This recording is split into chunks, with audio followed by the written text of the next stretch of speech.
ಸ್ವಾಗತ ಪ್ರೇಕ್ಷಕರೇ, ಸೆಂಚುರಿ ಶಾಲೆಗೆ ಸ್ವಾಗತ. ಸೆಂಚುರಿ ಶಾಲೆ. ಇಂದು ನಮ್ಮ ಸೆಷನ್ನ ಆಲೋಚನೆ ಎಂದರೆ ನಾವು ಮಾರುಕಟ್ಟೆಗಳ ಬಗ್ಗೆ, ವಿಶೇಷವಾಗಿ ಬಾಂಡ್ಗಳು ಮತ್ತು ಅವು ಹೇಗೆ ಕಾರ್ಯನಿರ್ವಹಿಸುತ್ತವೆ ಎಂಬುದರ ಬಗ್ಗೆ ಮಾತನಾಡಲು ಇಚ್ಛಿಸಿದ್ದೇವೆ.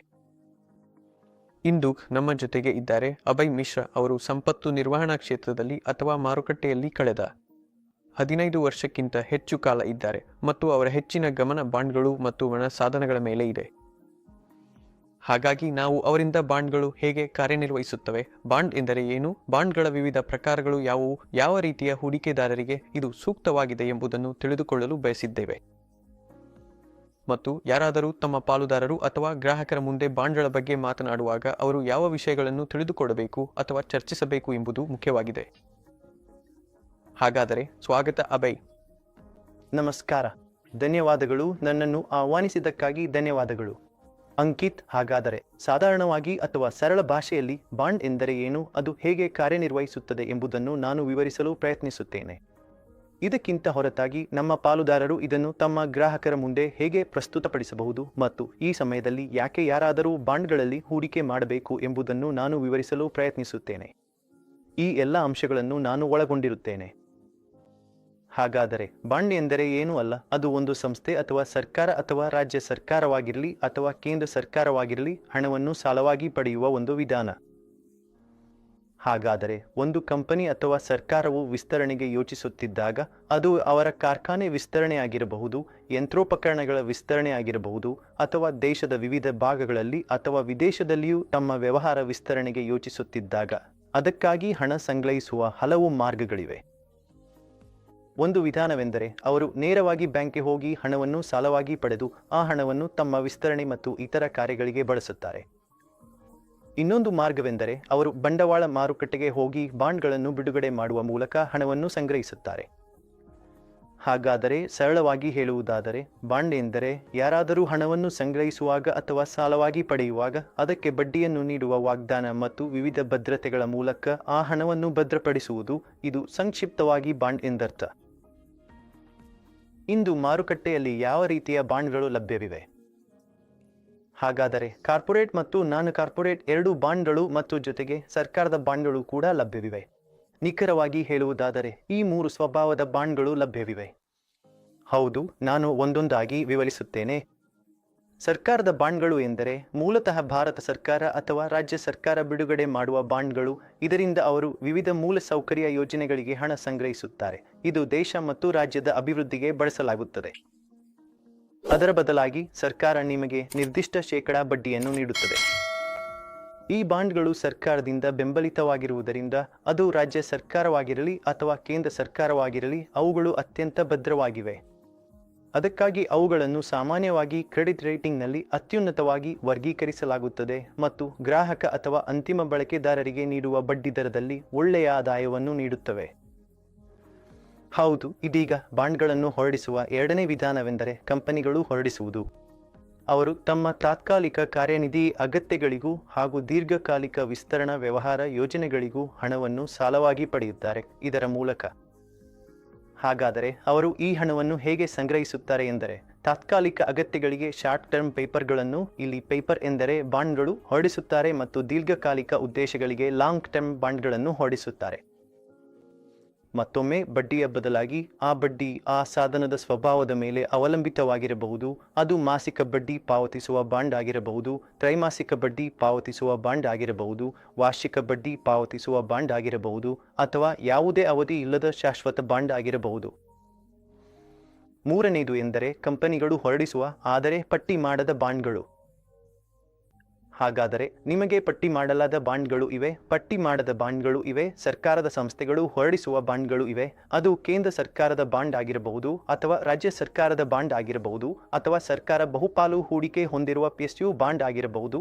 ಅದಕ್ಕಾಗಿಯೇ ಇವುಗಳನ್ನು ಸಾರ್ವಜನಿಕ ವಲಯದ ಬಾಂಡ್ಗಳು ಎಂದು ಕರೆಯಲಾಗುತ್ತದೆ ಮತ್ತು ಅವುಗಳಿಂದ ಹೊರಡಿಸಲಾಗುತ್ತದೆ.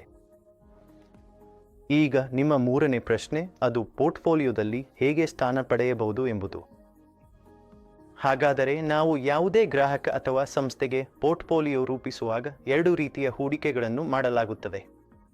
ಒಂದುದು ತಾತ್ಕಾಲಿಕ ಅಗತ್ಯಕ್ಕಾಗಿ, ಮತ್ತೊಂದುದು ದೀರ್ಘಕಾಲಿಕ ದೃಷ್ಟಿಕೋನದಿಂದ, ಅಂದರೆ ನಿಮ್ಮ ಭವಿಷ್ಯ ಅಗತ್ಯಗಳಿಗಾಗಿ ನಿಧಿ ನಿರ್ಮಿಸುತ್ತಿರುವಾಗ.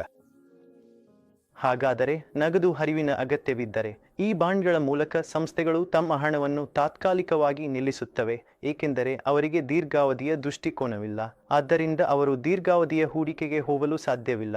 ಹಾಗಾಗಿ ಇಂತಹ ಬಾಂಡ್ಗಳನ್ನು ವೈಯಕ್ತಿಕ ದೃಷ್ಟಿಕೋನದಿಂದ ಆಯ್ಕೆ ಮಾಡುತ್ತಾರೆ. ಈಗ ನೀವು ಪಾಲುದಾರರ ದೃಷ್ಟಿಕೋನದಿಂದ ನೋಡಿದರೆ, ನೀವು 60 ವರ್ಷಕ್ಕಿಂತ ಹೆಚ್ಚು ವಯಸ್ಸಿನ ಗ್ರಾಹಕರ ಬಳಿ ಹೋಗಿದಾಗ ನಿವೃತ್ತರಾದ ವ್ಯಕ್ತಿಗೆ ನಿವೃತ್ತಿ ನಿಧಿ ಇದೆ. ಈಗ ಅವನಿಗೆ ಭವಿಷ್ಯದಲ್ಲಿ ದಿನನಿತ್ಯದ ಅಗತ್ಯಗಳಿಗೆ ಯಾವುದೇ ನಗದು ಹರಿವು ಅಥವಾ ಆದಾಯ ಇರುವುದಿಲ್ಲ. ಹಾಗಾಗಿ ಅವನು ಇಂದು ಮಾಡುವುದೆಂದರೆ ಆ ಹಣವನ್ನು ಬ್ಯಾಂಕ್ನ ಸ್ಥಿರ ಠೇವಣಿಯಲ್ಲಿ ಇಡುತ್ತಾನೆ ಮತ್ತು ಅದರ ಬಡ್ಡಿ ಆದಾಯದಿಂದ ಜೀವನ ನಡೆಸುತ್ತಾನೆ.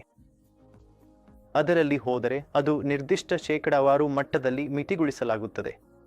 ಇಂದಿನ ದಿನದಲ್ಲಿ ಯಾವುದೇ ಸಾರ್ವಜನಿಕ ವಲಯದ ಬ್ಯಾಂಕ್ ಅಥವಾ ರಾಜ್ಯ ಸರ್ಕಾರದ ಬ್ಯಾಂಕ್ ನೀಡುವ ಗರಿಷ್ಠ ಬಡ್ಡಿದರ 8 ಅಥವಾ 8.5% ಮೀರದು. ಅದರ ಬದಲು ಕಾರ್ಪೊರೇಟ್ ಬಾಂಡ್ಗಳು ಲಿಸ್ಟೆಡ್ ಮತ್ತು ಅನ್ಲಿಸ್ಟೆಡ್ ಎರಡೂ ರೀತಿಯಲ್ಲಿ ಲಭ್ಯವಿವೆ. ಅಲ್ಲಿ ಬಡ್ಡಿದರವು 16% ವರೆಗೆ ಇರಬಹುದು, ಅವನು ತೆಗೆದುಕೊಳ್ಳಲು ಸಿದ್ಧವಿರುವ ಅಪಾಯಕ್ಕೆ ಅನುಗುಣವಾಗಿ, ಅಥವಾ ಮಧ್ಯಮ ಮಟ್ಟದಲ್ಲಿ 9% ರಿಂದ 12% ರವರೆಗೆ ಬಡ್ಡಿದರದ ಬಾಂಡ್ಗಳು ಬಾಂಡ್ ಮಾರುಕಟ್ಟೆಯಲ್ಲಿ ಲಭ್ಯವಿದ್ದು ಅವನ ದಿನನಿತ್ಯದ ಅಗತ್ಯಗಳನ್ನು ಬಡ್ಡಿ ಆದಾಯದ ರೂಪದಲ್ಲಿ ಪೂರೈಸುತ್ತವೆ. ಹೀಗಾಗಿ ಇದು ಒಂದು ವರ್ಗ. ಇಲ್ಲಿ ಪಾಲುದಾರರು ಈ ಗ್ರಾಹಕರಿಗೆ ಹೋಗಿ ಇದನ್ನು ಪರಿಚಯಿಸಬಹುದು. ಎರಡನೆಯದಾಗಿ, ನೀವು ಎಲ್ಲವನ್ನು ಒಂದೇ ವಲಯದಲ್ಲಿ ನಿಲ್ಲಿಸಿದರೆ ನಾವು ಎಲ್ಲರೂ ವೈವಿಧ್ಯಮಯತೆ ಬಗ್ಗೆ ಮಾತನಾಡುತ್ತೇವೆ. ಹಾಗಾಗಿ ಸಂಪತ್ತಿನ ನಿರ್ವಹಣೆಯಲ್ಲಿ ಸಾಮಾನ್ಯವಾಗಿ ಹೇಳುವ ಮಾತೆಂದರೆ ನೀವು ಎಲ್ಲಾ ಮೊಟ್ಟೆಗಳನ್ನು ಒಂದೇ ತೊಟ್ಟಿಯಲ್ಲಿ ಇಡಬಾರದು. ಅದು ಸತ್ಯ. ಹಾಗಾಗಿ ವೈವಿಧ್ಯಮಯತೆ ಈ ಸಮಯದಲ್ಲಿ ಅತ್ಯಗತ್ಯವಾಗಿದೆ. ವಿಶೇಷವಾಗಿ ಮಾರುಕಟ್ಟೆಗಳು, ಇಕ್ವಿಟಿ ಮಾರುಕಟ್ಟೆಗಳು ಇತಿಹಾಸದಲ್ಲೇ ಗರಿಷ್ಠ ಮಟ್ಟದಲ್ಲಿರುವಾಗ ನಾವು ನೋಡುತ್ತಿದ್ದೇವೆ ಎಲ್ಲಾ ಷೇರುಗಳು ಚುರುಕಾಗಿ ಇವೆ, ಎಲ್ಲವೂ ಮೇಲಕ್ಕೆ ಹೋಗುತ್ತಿದೆ. ಆಗ ಸ್ವಲ್ಪ ಲಾಭವನ್ನು ಬುಕ್ ಮಾಡುವುದು ಮತ್ತು ಅದರ ಒಂದು ಭಾಗವನ್ನು ಹೋಲಿಕೆಗೆ ಹೆಚ್ಚು ಸುರಕ್ಷಿತವಾಗಿರುವ ಡೆಟ್ ವಿಭಾಗದಲ್ಲಿ ನಿಲ್ಲಿಸುವುದು ಅರ್ಥಪೂರ್ಣವಾಗಿದೆ. ಹೀಗಾಗಿ ನಮ್ಮ ಇಕ್ವಿಟಿ ಮಾರುಕಟ್ಟೆಗಳಿಗಿಂತ ಇಲ್ಲಿ ಬರುವ ಏರುಪೇರುಗಳು ಅಥವಾ ಲಾಭದ ಬದಲಾವಣೆಗಳು ಕಡಿಮೆ, ಅಥವಾ ನಾನು ಹೇಳಬೇಕಾದರೆ ಬಹುಶಃ ಗಮನಾರ್ಹವಲ್ಲದಷ್ಟು ಕಡಿಮೆ ಇರುತ್ತದೆ. ನೀವು ಬಂಡವಾಳವನ್ನು ರಕ್ಷಿಸುವ ಮತ್ತು ನಿಮ್ಮ ಬಡ್ಡಿ ಅಥವಾ ಆದಾಯವನ್ನು ಭದ್ರಪಡಿಸುವ ಸ್ಥಿರ ಆದಾಯ ಸಾಧನದಲ್ಲಿ ಹಣ ಹೂಡಿದರೆ. ಮೂರನೆಯದಾಗಿ, ಏಕೆ ಈ ಸಮಯದಲ್ಲಿ? ಹಾಗಾದರೆ ಯಾರಾದರೂ ಬಡ್ಡಿದರ ಪರಿಸ್ಥಿತಿ ಅಥವಾ ಬಡ್ಡಿದರ ಚಕ್ರವನ್ನು ಅರ್ಥ ಮಾಡಿಕೊಳ್ಳುವವರು, ಪ್ರಸ್ತುತ ನಾವು ಬಡ್ಡಿದರಗಳು ಗರಿಷ್ಠ ಮಟ್ಟದಲ್ಲಿರುವ ಪರಿಸ್ಥಿತಿಯಲ್ಲಿ ಕುಳಿತಿದ್ದೇವೆ. ನೀವು ಬಡ್ಡಿದರಗಳ ಆಟವನ್ನು ಅರ್ಥ ಮಾಡಿಕೊಂಡಿದ್ದರೆ ಇದು ಆದರ್ಶ ಪರಿಸ್ಥಿತಿ. ಬಡ್ಡಿದರಗಳು ಹೆಚ್ಚಾಗಿರುವಾಗ ಆ ಬಡ್ಡಿದರವನ್ನು ಲಾಕ್ ಮಾಡಿಕೊಳ್ಳುವುದು ಮತ್ತು ಬಾಂಡ್ನಂತಹ ಸ್ಥಿರ ಸಾಧನದಲ್ಲಿ ದೀರ್ಘಾವಧಿಗೆ ಹೂಡಿಕೆ ಮಾಡುವುದು ಅತ್ಯುತ್ತಮ ಸಮಯ. ಏಕೆಂದರೆ ಭವಿಷ್ಯದಲ್ಲಿ ಬಡ್ಡಿದರಗಳು ಇಳಿಯುವಾಗ ನೀವು ಈಗ ಮಾಡುತ್ತಿರುವ ಹೂಡಿಕೆ ನಿಮಗೆ ಹೆಚ್ಚಿನ ಲಾಭವನ್ನು ನೀಡುತ್ತದೆ, ಜೊತೆಗೆ ಬಡ್ಡಿದರಗಳು ಇಳಿಯುವಾಗ ಬಂಡವಾಳ ಲಾಭವೂ ಸಿಗುತ್ತದೆ. ಅದನ್ನು ನಾನು ಇನ್ನೊಂದು ಉದಾಹರಣೆಯಲ್ಲಿ ನಿಮಗೆ ಸ್ವಲ್ಪ ಸಮಯದಲ್ಲಿ ವಿವರಿಸುತ್ತೇನೆ. ನೀವು ಇಂದು ಹೆಚ್ಚಿನ ಬಡ್ಡಿದರದಲ್ಲಿ ಏನನ್ನಾದರೂ ಖರೀದಿಸಿದಾಗ ಮತ್ತು ನಂತರ ಬಡ್ಡಿದರ ಇಳಿದಾಗ ಅದು ಆ ಬಾಂಡ್ನ ಬೆಲೆಗೆ ಹೇಗೆ ಪರಿಣಾಮ ಬೀರುತ್ತದೆ ಎಂಬುದನ್ನು ನಾನು ವಿವರಿಸುತ್ತೇನೆ. ಹೌದು. ಮತ್ತು ಕೊನೆಗೆ ಇಂದಿನ ದಿನದಲ್ಲಿ ಯಾವ ಆಯ್ಕೆಗಳು ಲಭ್ಯವಿವೆ ಎಂಬುದನ್ನು ನೋಡೋಣ. ಹಾಗಾಗಿ ಅಂಕಿತ್ ಉತ್ಪನ್ನ ತಂಡದ ಭಾಗವಾಗಿರುವುದರಿಂದ ಅವನು ಸೆಂಟ್ರಿಸಿಟಿ ತಂಡವು ಪ್ಲಾಟ್ಫಾರ್ಮ್ನಲ್ಲಿ ಲಭ್ಯವಿರುವ ಬಾಂಡ್ಗಳನ್ನು ವೈಟ್ಲಿಸ್ಟ್ ಮಾಡಲು ಸಂಪೂರ್ಣ ಸಂಶೋಧನೆ ನಡೆಸಿರುವುದನ್ನು ತಿಳಿದಿದ್ದಾನೆ. ಮತ್ತು ಯಾರಾದರೂ ಕೇವಲ 1 ತಿಂಗಳಷ್ಟು ಚಿಕ್ಕ ಅವಧಿಯಿಂದ ಹಿಡಿದು 10 ವರ್ಷಗಳಷ್ಟು ದೀರ್ಘ ಅವಧಿಯ ಬಾಂಡ್ಗಳನ್ನು ಹುಡುಕುತ್ತಿದ್ದರೂ ಎಲ್ಲ ರೀತಿಯ ಬಾಂಡ್ಗಳ ವೈಟ್ಲಿಸ್ಟ್ ಸಿದ್ಧಪಡಿಸಲಾಗಿದೆ. ಇದರಿಂದ ನೀವು ನಿಮ್ಮ ಗ್ರಾಹಕರ ಬಳಿಗೆ, ನಿಮ್ಮ ಪಾಲುದಾರರ ಬಳಿಗೆ ಹೋಗಿ ನಿಮಗೆ ಯಾವುದು ಸೂಕ್ತವಾಗುತ್ತದೆ ಎಂದು ಪರಿಶೀಲಿಸಿ ಆಧಾರದ ಮೇಲೆ ಬಾಂಡ್ ಆಯ್ಕೆ ಮಾಡಿ ಅದರಲ್ಲಿ ಹೂಡಿಕೆ ಮಾಡಬಹುದು. ಅದು ತುಂಬಾ ಚೆನ್ನಾಗಿದೆ. ನಿಮ್ಮ ಮಾಹಿತಿಗೆ ತುಂಬಾ ಧನ್ಯವಾದಗಳು. ಅಭಯ್, ನೀವು ಬಳಸಿದ ಪದಗಳಲ್ಲಿ ಅಥವಾ ನಾವು ಈ ಚರ್ಚೆಯಲ್ಲಿ ಬಳಸಿದ ಪದಗಳಲ್ಲಿ ಒಂದಾಗಿದೆ ಕ್ರೆಡಿಟ್ ರೇಟಿಂಗ್. ಹಾಗಾಗಿ ನಾನು ನಮ್ಮ ವೀಕ್ಷಕರಿಗಾಗಿ ತಿಳಿದುಕೊಳ್ಳಲು ಬಯಸುತ್ತೇನೆ, ಕ್ರೆಡಿಟ್ ರೇಟಿಂಗ್ ಎಂದರೆ ಏನು, ಅದನ್ನು ಹೇಗೆ ನೀಡಲಾಗುತ್ತದೆ, ಅಥವಾ ಇದನ್ನು ಮೂಲತಃ ಹೇಗೆ ಪರಿಗಣಿಸಬೇಕು ಎಂಬುದನ್ನು ತಿಳಿದುಕೊಳ್ಳಲು ಬಯಸುತ್ತೇನೆ. ಹಾಗಾದರೆ ಕ್ರೆಡಿಟ್ ರೇಟಿಂಗ್ ಅನ್ನು ತುಂಬಾ ಸರಳವಾಗಿ ಹೇಳಬೇಕಾದರೆ, ರೇಟಿಂಗ್ ಏಜೆನ್ಸಿಗಳು ನಿಮ್ಮ ಹಿಂದಿನ ಪ್ರದರ್ಶನವನ್ನು, ನಿಮ್ಮ ಹಣಕಾಸು ಮಾಹಿತಿಯನ್ನು ಮೌಲ್ಯಮಾಪನ ಮಾಡುತ್ತವೆ. ಅದರ ಆಧಾರದ ಮೇಲೆ ಕಂಪನಿಗೆ ನೀಡಲಾಗುವ ಯಾವುದೇ ರೇಟಿಂಗ್ ಎಂದರೆ ನಿಮ್ಮ ಹಣಕಾಸಿನ ಆಧಾರದ ಮೇಲೆ ನಿಮ್ಮ ಮೂಲಧನವನ್ನು ಹಿಂತಿರುಗಿಸುವ ಸಾಮರ್ಥ್ಯ ಮತ್ತು ಶಕ್ತಿಯನ್ನು ಸೂಚಿಸುತ್ತದೆ. ಇದರಿಂದ ನಿಮಗೆ ಅತ್ಯುತ್ತಮ ರೇಟಿಂಗ್ ಸಿಗುತ್ತದೆ. ಹಾಗಾಗಿ ಒಂದು ಕಂಪನಿಗೆ ಬಹಳ ಬಲವಾದ ಬ್ಯಾಲೆನ್ಸ್ ಶೀಟ್ ಇದ್ದರೆ, ಅದರ ಪುಸ್ತಕಗಳಲ್ಲಿ ಉತ್ತಮ ನಗದು ಹರಿವಿದೆ ಎಂದಾದರೆ ಆ ಕಂಪನಿಗೆ ಅತ್ಯುನ್ನತ ರೇಟಿಂಗ್ ಅಂದರೆ AAA ರೇಟಿಂಗ್ ನೀಡಲಾಗುತ್ತದೆ. ಇದರರ್ಥ ನಿಮ್ಮ ಮೂಲಧನ ಮತ್ತು ಬಡ್ಡಿಯನ್ನು ಪಡೆಯುವ ಸಾಧ್ಯತೆ ಅತ್ಯಧಿಕವಾಗಿದ್ದು AAA ಅಥವಾ ಹೆಚ್ಚಿನ ರೇಟಿಂಗ್ ಇರುವ ಪೇಪರ್ನಲ್ಲಿ ನಿಮ್ಮ ಬಂಡವಾಳವು ಹೆಚ್ಚು ಸುರಕ್ಷಿತವಾಗಿದೆ. ಹೀಗೆಂದರೆಂದು ಕಡಿಮೆ ಕ್ರೆಡಿಟ್ ರೇಟಿಂಗ್ ಇರುವ ಯಾವುದೇ ಕಂಪನಿ ನಿಮ್ಮ ಬಂಡವಾಳವನ್ನು ಹಿಂತಿರುಗಿಸುವುದಿಲ್ಲ ಎಂಬರ್ಥವಲ್ಲ. ಅದು ಅಷ್ಟೇ, ಆ ಕಡಿಮೆ ರೇಟಿಂಗ್ ಇರುವ ಕಂಪನಿಗಳ ನಗದು ಹರಿವುಗಳು ಅಷ್ಟು ಬಲವಾಗಿಲ್ಲದಿರಬಹುದು, ಅದರಿಂದ ಅವರಿಗೆ ಹೆಚ್ಚಿನ ರೇಟಿಂಗ್ ಸಿಗುವುದಿಲ್ಲ. ಅದಕ್ಕಾಗಿಯೇ ಕಡಿಮೆ ರೇಟಿಂಗ್ ಇರುವ ಕ್ರೆಡಿಟ್ ಪೇಪರ್ ನಿಮಗೆ ನೀಡುವ ಬಡ್ಡಿದರವು AAA ಅಥವಾ ಹೆಚ್ಚಿನ ರೇಟಿಂಗ್ ಇರುವ ಪೇಪರ್ಗಿಂತ ಹೆಚ್ಚು ಇರುತ್ತದೆ. ಸರಿ, ಹಾಗಾದರೆ ನಾನು ಹೇಳಬಹುದು ಎಂದು ಅನಿಸುತ್ತಿದೆ, ಕ್ರೆಡಿಟ್ ರೇಟಿಂಗ್ಗಳು ಕಂಪನಿಗಳಿಗೆ ಸಿಬಿಲ್ ಸ್ಕೋರ್ ಅಥವಾ ಕ್ರಿಸಿಲ್ ಸ್ಕೋರ್ಗಳಂತಿವೆ. ಖಚಿತವಾಗಿಯೇ. ಮತ್ತೊಂದು ವಿಷಯ ಎಂದರೆ ಅಂಕಿತ್ ಕ್ರೆಡಿಟ್ ರೇಟಿಂಗ್ ಎಂಬುದು ಕಂಪನಿಗಳು ಹೊರಡಿಸುವ ಪ್ರತಿ ಪೇಪರ್ಗೆ ಸಂಬಂಧಿಸಿದಂತೆಯೂ ಇರುತ್ತದೆ. ಹಾಗಾಗಿ ಒಂದು ಕಂಪನಿ ಸೆಕ್ಯೂರ್ಡ್ ಬಾಂಡ್ ಅಥವಾ ಅನ್ಸೆಕ್ಯೂರ್ಡ್ ಬಾಂಡ್ ಹೊರಡಿಸಬಹುದು. ಆದ್ದರಿಂದ ಎರಡೂ ಪೇಪರ್ಗಳಿಗೆ ರೇಟಿಂಗ್ ವಿಭಿನ್ನವಾಗಿರಬಹುದು. ಸರಿ. ಹೌದು, ಇದು ಸಿಬಿಲ್ ಸ್ಕೋರ್ನಂತೆಯೇ ಇದೆ, ಆದರೆ ಅದು ಆ ಕಂಪನಿಗೆ ಸಂಬಂಧಪಟ್ಟದ್ದಲ್ಲ, ಬದಲಾಗಿ ಕಂಪನಿ ಹೊರಡಿಸುವ ಪೇಪರ್ಗೆ ಸಂಬಂಧಪಟ್ಟದ್ದು. ಆ ಪೇಪರ್ಗೆ ರೇಟಿಂಗ್ ನೀಡಲಾಗುತ್ತದೆ. ಸರಿ. ನಾನು ನಿಮಗೆ ವಿವರಿಸಲು ಬಯಸುತ್ತೇನೆ ತೆರಿಗೆ ರಹಿತ ಅಥವಾ ಪ್ಯೋ ತೆರಿಗೆ ರಹಿತ ಬಾಂಡ್ಗಳು ಯಾವುವು ಎಂದು. ನೀವು ಹೇಳುವ ಟ್ಯಾಕ್ಸ್ ಫ್ರೀ ಬಾಂಡ್ ಎಂದರೆ ಏನು? ಏಕೆಂದರೆ ಸಾಮಾನ್ಯವಾಗಿ ಬಡ್ಡಿಗೆ ತೆರಿಗೆ ಬ್ರಾಕೆಟ್ ಪ್ರಕಾರ ತೆರಿಗೆ ವಿಧಿಸಲಾಗುತ್ತದೆ ಮತ್ತು ಕೆಲವು ಕಂಪನಿಗಳಲ್ಲಿ ಟ್ಯಾಕ್ಸ್ ಫ್ರೀ ಬಾಂಡ್ ಎಂಬ ಹೆಸರುಗಳನ್ನು ನಾವು ಕೇಳುತ್ತೇವೆ.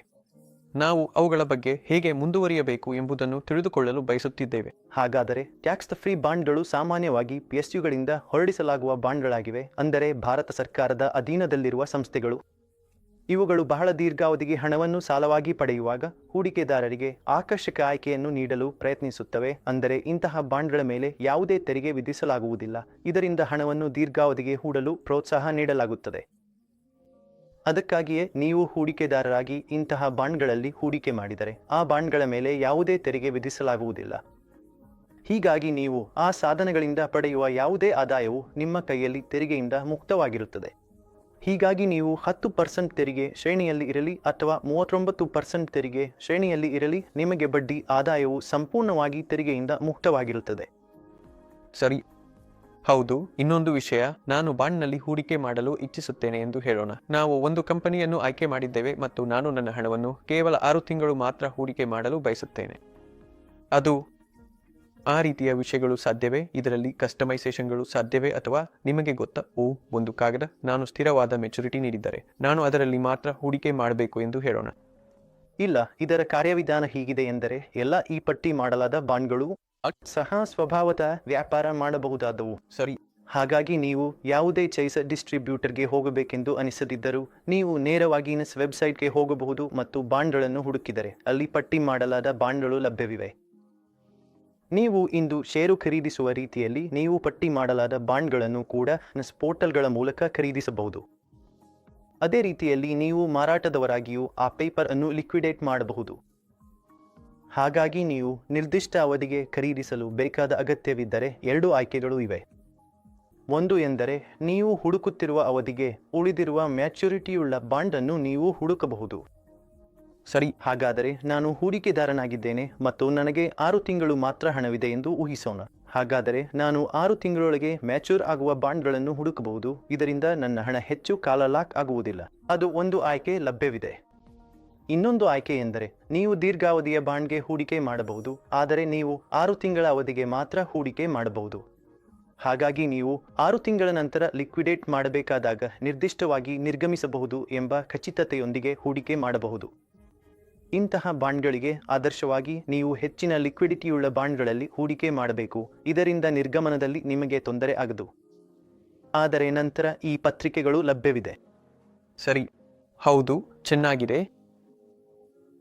ಅದರ ಹೊರತಾಗಿ ನೀವು ನೋಡಿದರೆ ಬಾಂಡ್ ಮಾರುಕಟ್ಟೆಯಲ್ಲಿ ಬಹಳಷ್ಟು ಬಳಸಲಾಗುತ್ತಿರುವ ಕೆಲವು ಪದಗಳು ಇವೆ ಮತ್ತು ಈ 2 ನಿರ್ದಿಷ್ಟ ಪದಗಳ ಬಗ್ಗೆ ಕೆಲವೊಂದು ಗೊಂದಲಗಳು ಇವೆ. ಅದರಲ್ಲೊಂದು ಕೂಪನ್ ದರ ಮತ್ತು ಮತ್ತೊಂದು ಐಟಮ್. ನಾನು ಇದನ್ನು ಸ್ವಲ್ಪ ವಿವರವಾಗಿ ತಿಳಿದುಕೊಳ್ಳಲು ಇಚ್ಛಿಸುತ್ತಿದ್ದೆ. ಇದು ಯಾವುದೇ ದೊಡ್ಡ ವಿಜ್ಞಾನವಲ್ಲ. ಹಾಗಾದರೆ ನಾನು ನಿಮಗೆ ವಿವರಿಸುತ್ತೇನೆ. ಬಾಂಡ್ ಬಿಡುಗಡೆ ಆಗುವಾಗ ಅದರಲ್ಲಿ ಮುದ್ರಿಸಲಾದ ಕೂಪನ್ ದರವೇನು ಇದ್ದರೂ ಅದು ಮೂಲತಃ ನೀವು ಬಾಂಡ್ನ ಮುಖಬೆಲೆಗೆ ಪಡೆಯಬೇಕಾದ ಬಡ್ಡಿದರ. ಸರಿ. ಅದು ಕೂಪನ್ ದರ. ಇಡಿಮೆ ಎಂದರೆ ನೀವು ಬಾಂಡ್ ಖರೀದಿಸುವಾಗ ಪ್ರವೇಶ ಸಮಯದಲ್ಲಿ ನಿಮಗೆ ಸಿಗುವ ಬಡ್ಡಿದರ. ಆ ಬಾಂಡ್ನಲ್ಲಿ ಪಾಲ್ಗೊಳ್ಳಲು ಅಥವಾ ಖರೀದಿಸಲು 2 ಮಾರ್ಗಗಳಿವೆ. ಒಂದು ಎಂದರೆ ಅದು ಬಿಡುಗಡೆ ಆಗುವಾಗ ನೀವು ಖರೀದಿಸುವುದು. ಎರಡನೆಯದು ಎಂದರೆ ಅದು ಈಗಾಗಲೇ ಬಿಡುಗಡೆಯಾಗಿ ಪಟ್ಟಿ ಮಾಡಲ್ಪಟ್ಟಿದೆ, ಹಾಗಾಗಿ ಅದು ಈಗ ಬೆಲೆಯೊಂದಿಗೆ ವ್ಯಾಪಾರವಾಗುತ್ತಿದೆ. ಉದಾಹರಣೆಗೆ ನಾನು ನಿಮಗೆ ಒಂದು ಉದಾಹರಣೆ ಕೊಡುತ್ತೇನೆ. ಒಂದು ಬಾಂಡ್ ಇದೆ, ಅದರ ಮುಖಬೆಲೆ ₹100 ಮತ್ತು ಕೂಪನ್ ದರ 10% ಎಂದು ಹೇಳೋಣ. ಈಗ ಬಿಡುಗಡೆ ಆದ 6 ತಿಂಗಳ ನಂತರ ಈ 6 ತಿಂಗಳು ಈ ಬಾಂಡ್ ಹಿಡಿದಿರುವ ವ್ಯಕ್ತಿಗೆ ಆ ಅವಧಿಗೆ 5% ಬಡ್ಡಿಗೆ ಹಕ್ಕಿದೆ. ಹಾಗಾಗಿ ನೀವು ಆ ಬಾಂಡ್ ಖರೀದಿಸಲು ಬಯಸಿದಾಗ ನಿಮಗೆ ಅದು ₹100ಗೆ ಸಿಗುವುದಿಲ್ಲ. ನೀವು ಅದನ್ನು ₹100 ಜೊತೆಗೆ ಆ ಅವಧಿಗೆ ಸಂಗ್ರಹವಾಗಿರುವ ₹5 ಬಡ್ಡಿಯನ್ನು ಸೇರಿಸಿ ಪಡೆಯುತ್ತೀರಿ. ಹೀಗಾಗಿ ಅದನ್ನು ಹಿಡಿದಿರುವ ವ್ಯಕ್ತಿ ನಿಮಗೆ ಅದನ್ನು ₹105ಗೆ ಮಾರುತ್ತಾರೆ. ಹೀಗಾಗಿ ನಿಮಗೆ ಕೂಪನ್ ದರ 10% ಆಗಿರದು ಅಥವಾ ನಿಮ್ಮ ಈಲ್ಡ್ 10% ಆಗಿರದು. ಯಾಕೆಂದರೆ ನೀವು ಅದನ್ನು ಹೆಚ್ಚು ಬೆಲೆಯಲ್ಲಿ ಪ್ರೀಮಿಯಂ ಮೇಲೆ ಖರೀದಿಸುತ್ತಿದ್ದೀರಿ, ಅದಕ್ಕಾಗಿಯೇ ನಿಮ್ಮ ಈಲ್ಡ್ ಸ್ವಲ್ಪ ಕಡಿಮೆ ಆಗುತ್ತದೆ 10%ಗಿಂತ. ಹೌದು. ಅದಕ್ಕಾಗಿಯೇ ನೀವು ಈಗ ಪಡೆಯುತ್ತಿರುವ ಆ ಬಡ್ಡಿಯನ್ನು ಈಮ್ ಎಂದು ಕರೆಯುತ್ತಾರೆ. ಉಳಿದ ಅವಧಿಗೆ ನೀವು ಈಗ ಮೇಲೆ ನಿಮ್ಮ ವಾಪಸನ್ನು ಪಡೆಯುತ್ತೀರಿ, ಕೂಪನ್ ದರದ ಮೇಲೆ ಅಲ್ಲ. ಸರ್, ನಾವು ನೋಡಿದಂತೆ ನೀವು ಗೊತ್ತೇ, ನಾವು ಬಾಂಡ್ಗಳನ್ನು ಜನರಿಗೆ ವಿವರಿಸುವಾಗ ಅಥವಾ ಪಾಲುದಾರರಿಗೆ ವಿವರಿಸುವಾಗ ಬಹಳಷ್ಟು ಜನರಿಗೆ ಬಾಂಡ್ಗಳಲ್ಲಿ ಇರುವ ಗೊಂದಲವೆಂದರೆ ಈಮ್ ಮತ್ತು ಕೂಪನ್ ದರ ಅಥವಾ ಈಲ್ಡ್ ನಡುವಿನ ವ್ಯತ್ಯಾಸ. ಹೀಗಾಗಿ ನಾನು ಬಯಸಿದ್ದೇನೆ ನೀವು ನಮ್ಮ ವೀಕ್ಷಕರಿಗೆ ಈ ಪದಗಳು ಅಂದರೆ ಏನು ಎಂಬುದನ್ನು ವಿವರಿಸಬೇಕು. ಹೌದು, ಮೂಲತಃ ಕೂಪನ್ ಎಂದರೆ ಮುದ್ರಿತ ಬೆಲೆ ಮಾತ್ರ. ಅದು ಅಂದರೆ ಕಾಗದವನ್ನು ಬಿಡುಗಡೆ ಮಾಡುವಾಗ ಉಲ್ಲೇಖಿಸಲಾಗಿರುವುದು. ಆದರೆ ಈಮೆ ಎಂದರೆ, ಸರಳವಾಗಿ ಹೇಳುವುದಾದರೆ, ನೀವು ಆ ಬಾಂಡ್ ಅನ್ನು ಅವಧಿ ಮುಗಿಯುವವರೆಗೆ ಹಿಡಿದಿದ್ದರೆ ನಿಮಗೆ ಸಿಗುವ ಆದಾಯ. ಅದಕ್ಕಾಗಿಯೇ ಇದನ್ನು ಯೀಲ್ಡ್ ಟು ಮೆಚುರಿಟಿ ಎಂದು ಕರೆಯುತ್ತಾರೆ. ಸರ್, ಅದನ್ನು ಬಿಟ್ಟು ನಾನು ತಿಳಿದುಕೊಳ್ಳಲು ಬಯಸುತ್ತಿದ್ದೇನೆ, ವೀಕ್ಷಕರಿಗೂ ಮತ್ತು ವಿಶಾಲ ಪ್ರೇಕ್ಷಕರಿಗೂ ಬಾಂಡ್ಗಳಲ್ಲಿ ಕನಿಷ್ಠ ಹೂಡಿಕೆ ಎಷ್ಟು ಮಾಡಬಹುದು ಎಂಬುದನ್ನು. ಅದು ತುಂಬಾ ಕಷ್ಟದ ಪ್ರಶ್ನೆ. ಅದು ಬಿಡುಗಡೆ ಪ್ರಕಾರದ ಮೇಲೆ ಅವಲಂಬಿತವಾಗಿದೆ. ಇಂದಿನ ಸಾರ್ವಜನಿಕ ಬಿಡುಗಡೆಗಳಿಗೆ ಹೂಡಿಕೆದಾರರು ಅಥವಾ ಯಾರಾದರೂ ಕನಿಷ್ಠ ₹1,000ಗೂ ಹೂಡಿಕೆ ಮಾಡಬಹುದು. ವಾಸ್ತವವಾಗಿ ಸೆಕೆಂಡಿಗೆ ಅವರು ₹100ಗಳವರೆಗೆ ಹೋಗಬಹುದು. ಸರಿ, ಅವು ಲಭ್ಯವಿರುವವು.